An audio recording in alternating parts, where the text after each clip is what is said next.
Hello friends, welcome back to my YouTube channel cricket talk. RCB versus KKR का match अभी ख़त्म हुआ है, जिसमें आरसीबी ने केकेआर को 82 रन से हरा दिया।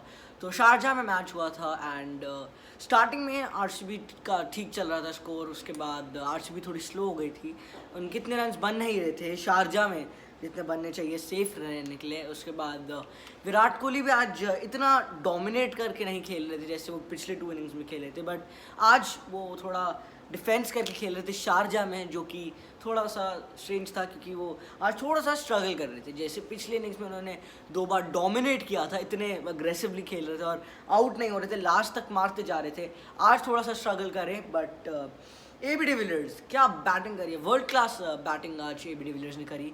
तो एक स्टेज पर आरसीबी का इतना अच्छा स्कोर नहीं था, बट कोहली एंड डिविलियर्स की पार्टनरशिप बनी। कोहली 1 डाउन आए थे, कोहली अच्छा खेले थे, डिविलियर्स आए। डिविलियर्स ने 33 बॉल्स में 73 रन बनाए, 6 सिक्सेस, 5 फोर्स एंड 221 की स्ट्राइक रेट। तो नॉर्मली शारजाह में होते रहते, प्लस एबी डिविलियर्स है तो कुछ भी हो सकता था। AB de Villiers again world class batsman, बहुत अच्छी इनिंग्स करी आज उन्होंने, बहुत अच्छी बैटिंग करी एंड बॉलिंग 1 विकेट प्रसिद्ध कृष्णा की थी एंड 1 विकेट आंद्रे रसल की थी। तो आज केकेआर ने सुनील नारायण को नहीं खिलाया था, उनकी जगह टॉम बैंटन को लाए थे, जो कि ओपनर है टॉम बैंटन। तो उनको ओपनिंग कराई, उनके साथ ओपनिंग कर रहे थे शुभमन गिल। शुभमन गिल थोड़ी सी कंसिस्टेंट इनिंग्स खेल रहे हैं इस आईपीएल में, जैसे 70s बना लेते हैं। कंसिस्टेंट से मेरा ये मतलब नहीं हर में 50, बट 30-35 तो उनके ऑलमोस्ट हर इनिंग्स में बन ही जाते शुभमन गिल के। सबसे कंसिस्टेंट प्लेयर मेरे हिसाब से इस आईपीएल में सूर्य कुमार यादव है। तो उसके बाद Tom Banton and Shubman Gill की ओपनिंग थी। टॉम बैंटन 8 पे आउट हो गए, जो कि जल्दी आउट हो गए थे। फिर नीतीश राणा आए थे, वो भी जल्दी आउट हो गए। बेसिकली केकेआर की जो टीम थी उनकी बैटिंग ऑर्डर आज फेल हो गई। सुनील नारायण नहीं खिलाए उन्होंने, आज उनकी बैटिंग ऑर्डर फेल हो गई थी एंड कोलैप्स होना स्टार्ट हो गया था टॉम बैंटन के आउट होने का। शुभमन गिल के हाईएस्ट रन थे 34 रन। उसके बाद फिर भी जब नीतीश राणा भी आउट हो गए थे, एक चांस था केकेआर के पास फिर भी जीतने का, जब शुभमन गिल एंड मॉर्गन खेल रहे थे। बट उसके बाद शुभमन गिल आउट हुए एंड देन मॉर्गन भी जल्दी आउट हो गए। 8 रन पे आज मॉर्गन भी आउट हुए। तो मॉर्गन भी केकेआर के लिए कंसिस्टेंट है जब जब उनको इनिंग्स मिलती है। हालांकि वो नीचे आते हैं बैटिंग में, बट जब उनको इनिंग्स मिलती है तब वो थोड़े 30-40 रन तो बना ही देते हैं कम बॉल्स में, जो कि केकेआर को रिक्वायर्ड होती है अपने रन स्कोर बढ़ाने के लिए।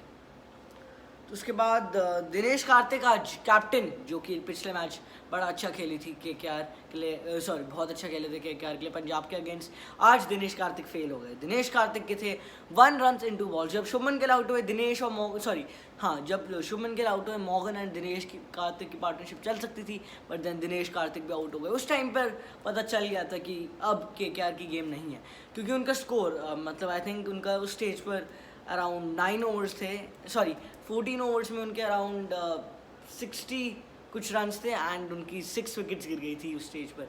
तो बहुत मुश्किल था केकेआर के लिए उस स्टेज से जीतने का। उसके बाद आंद्रे रसल ठीक खेल रहे थे आज। जितना वो अग्रेसिव नॉर्मली पिछले आईपीएल में खेले थे, उतना इस आईपीएल में अग्रेसिव नहीं खेल पा रहे। इस आईपीएल आंद्रे रसल एक बॉलर के तरीके से ज़्यादा यूज़ हो रहे हैं केकेआर में, क्योंकि उनकी बैटिंग आती तो अच्छी पोजीशन पे है, बट वो इतने रन बना नहीं पाते। तो क्या कहते हैं हम, आंद्रे रसल की 16 रन 10 बॉल्स। अगर 10 बॉल्स में यही एबी डिविलियर्स थे, उन्होंने 10 बॉल्स में अराउंड अगर आंद्रे रसल 30 रन बना देते, फिर भी केकेआर के पास चांस होता जीतने का।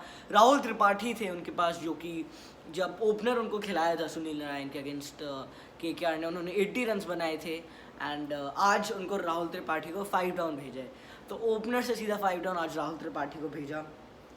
उसके बाद तो गेम ख़त्म ही हो गई थी उनके आउट होने के बाद, राहुल त्रिपाठी की एंड आंद्रे रसल की पार्टनरशिप टूटने के बाद।